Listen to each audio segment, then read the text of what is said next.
बहुत ध्यान दें महाराज।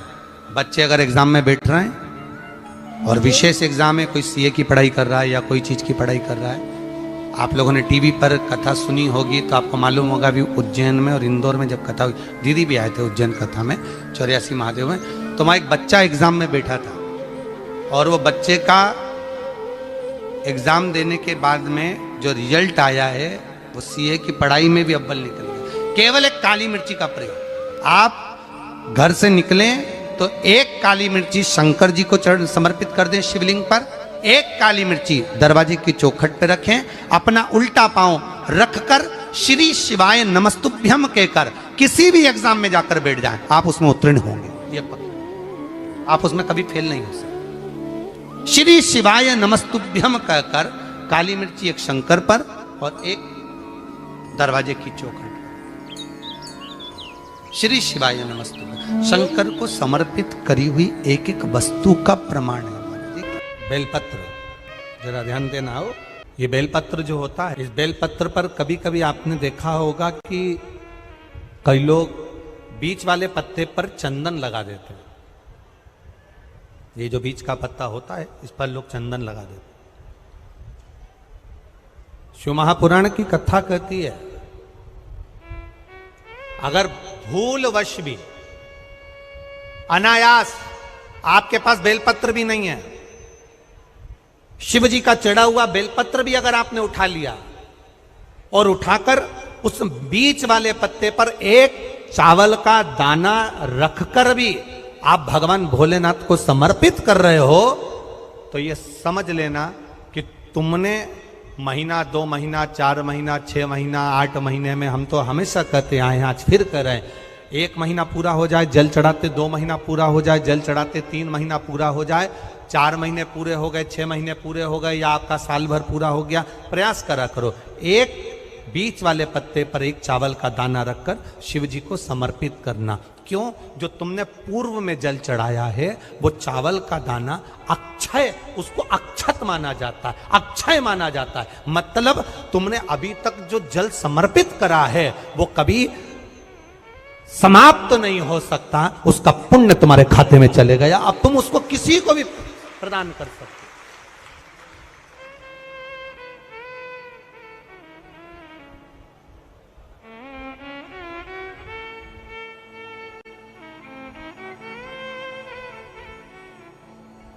बहन भाई को तिलक करती है रक्षाबंधन पर, माथे पर तिलक लगाने के बाद में चावल लगाती कि नहीं लगाती? बोलो, जम के बोलो जरा। लगाती है? बोलते जाओ जरा।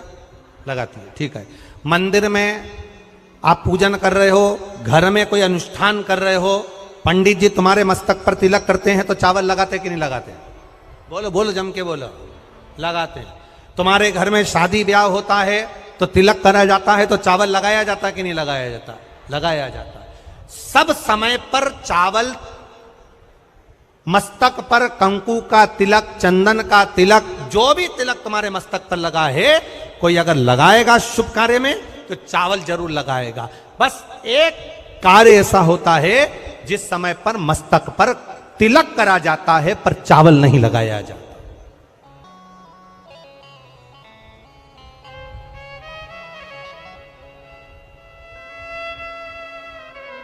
एक समय ऐसा होता है जिस समय तिलक करा जाता है पर चावल नहीं लगाया जाता। चावल का मतलब है अक्षय, मतलब बार बार भगवान ऐसा मौका लाए, बार बार भगवान ऐसी कृपा करे कि तुम ऐसा अनुष्ठान करते रहो, पुण्य करते रहो, सत्कर्म करते रहो, 16 सोमवार के व्रत करते रहो, चतुर्थी के व्रत करते रहो, तुम छठ की पूजन करते रहो, तीज का व्रत करते रहो, सोमवार का व्रत करते रहो, तुम्हारे घर में हमेशा ऐसे शुभ कार्य होते रहे। केवल अक्षय, अक्षत एक जगह पर नहीं लगाया जाता। कब नहीं लगाते अक्षत को? मस्तक पर तिलक करते समय अक्षत कब नहीं लगाया जाता? केवल एक समय पर। कब? जब घर में कोई शांत हो जाता है और शांत होने के बाद जब मस्तक पर पगड़ी का क्रम होता है, उस पगड़ी के क्रम पर तिलक तो लगाया जाता है पर चावल नहीं लगाया जाता। भगवान से प्रार्थना करते हैं ये बार बार मौका मत देना, जो हो गया उसको समाप्त, ऐसा मौका बार बार ना दीजिएगा। हाँ, पगड़ी पर से उठ गए, अच्छा काम करने के लिए मंदिर जा रहे हो, स्थान छोड़ने के बाद अब तिलक लगाओ और उसमें चावल ढेर सारा लगाओ, कोई मना नहीं। पर अक्षय, उस अक्षत की महत्वता को समझना कि उसको बारंबार प्राप्ति ना हो, ऐसे कार्य की प्राप्ति ना हो, अच्छे कार्य की प्राप्ति, श्रेष्ठ कार्य की प्राप्ति, शुभ कार्य की प्राप्ति। अगर मौका मिले तो एक बार भविष्य पुराण, और एक बार मौका मिले तो कुर्म पुराण, और एक बार मौका मिल जाए तो नंदी पुराण, ये 3 पुराणों का स्मरण करना, इसमें आपको अक्षत की महत्वता प्राप्त हो। भविष्य पुराण, कुर्म पुराण और नंदी पुराण, इन 3 पुराणों में आपको अक्षत की महत्वता प्राप्त होगी कि चावल की महत्वता क्या है। एक चावल का दाना जब अशोक सुंदरी वाली जगह पर चढ़ाया जाता है, एक चावल का दाना अशोक सुंदरी वाली जगह पर चढ़ाया जाता है। हम माताओं से हमेशा कहते हुए आए हैं, आज फिर निवेदन करेंगे, जिस माता के गर्भाशय में गांठ हो गई हो, जिस माता के गर्भाशय में गठान पड़ गई हो, एक पत्र आया है उसको भी ध्यान दें, इसका वर्णन बताते हैं।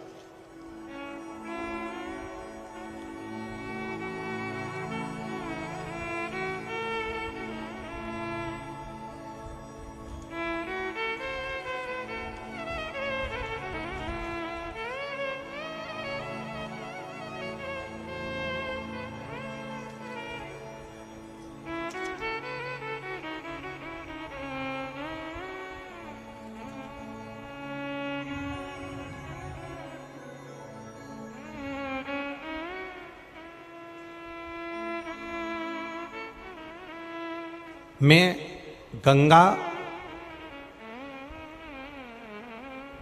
बारोसिया प्रीतनगर भोपाल से हूं। कहीं बैठी हो तो हाथ हिला सकती हूं। मैं गंगा बारोसिया प्रीतनगर भोपाल से हूं।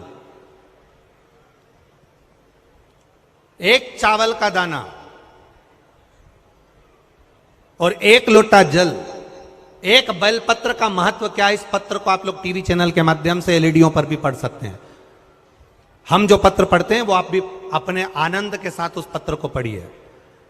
मेरे पति को एक गांठ हो गई, उस गठान का ऑपरेशन डॉक्टर ने बोला, और गांठ इतनी विचित्र थी कि उठने बैठने में भी आफत कर रही थी। तब शिव जी पर एक चावल का दाना समर्पित करना, एक बेलपत्र समर्पित करना प्रारंभ करा। शिव जी पे चढ़ा हुआ जल पीना प्रारंभ करा। सीहोर गए, वहां से रुद्राक्ष लाए, उस रुद्राक्ष का जल शंकर भगवान को चढ़ाना प्रारंभ करा। जिन डॉक्टरों ने ऑपरेशन का कहा था, 22 दिन के बाद हम उनको चेक कराने के लिए गए तो गठान गल चुकी थी। एक चावल का दाना हमारे सुख का अनुभव करा देता। अगला वर्णन उन्होंने लिखा, गुरुजी बाबा ने एक कृपा तो करी, साथ में मेरे बच्चे के हाथ में सफेद दाग हो गया था।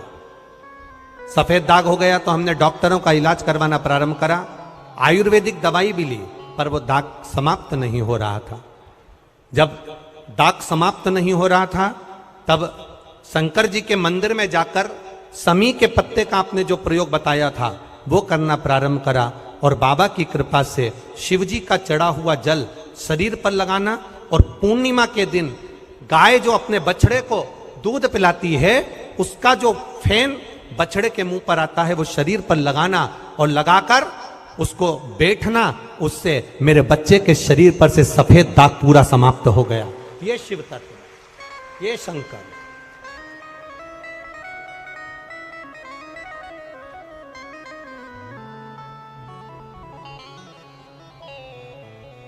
खाली न जाता कोई दर से तुम्हारे, खाली न जाता, आप भी बोलिए, दर से तुम्हारे, मैं भी खड़ा हूँ नन्ही बाहें पसारे, अपने हृदय से लगा लो, लगा लो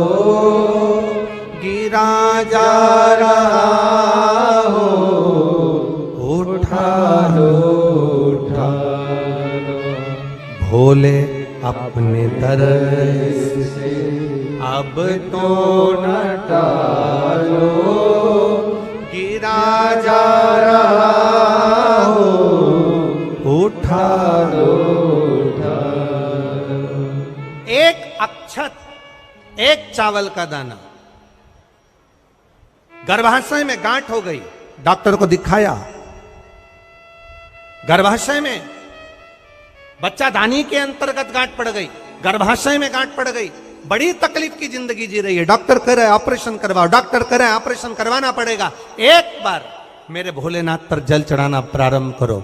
एक चावल का दाना, अशोक सुंदरी की, अशोक सुंदरी की जगह मालूम है ना सबको? अरे बोलो, अशोक सुंदरी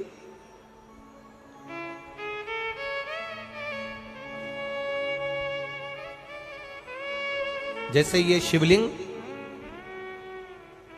ये जलाधारी गोल माता पार्वती जी का हस्त कमल, यहां से जो जल बहता है, इधर गणेश जी का सीधे हाथ पर स्थान, इधर कार्तिकेय जी का स्थान, बीच में मोटी सी एक लाइन होती है शिवलिंग के सामने, वो अशोक सुंदरी का स्थान। कई बार वहां सांप बना होता है, कई बार अशोक सुंदरी का स्थान बना होता है। ये शिवलिंग, पार्वती जी का हस्त कमल, गणेश जी का स्थान, षडानंद कार्तिकेय जी का स्थान, बीच में अशोक सुंदरी का स्थान, ऊपर से जो बूंद बूंद पानी गिर रहा है वो शंकर भगवान की 5 लड़कियां, जया, विषहरा, शामरी बारी, दौतली और देव, ये शंकर जी की 5 बेटियां ऊपर से जल गिरा रही।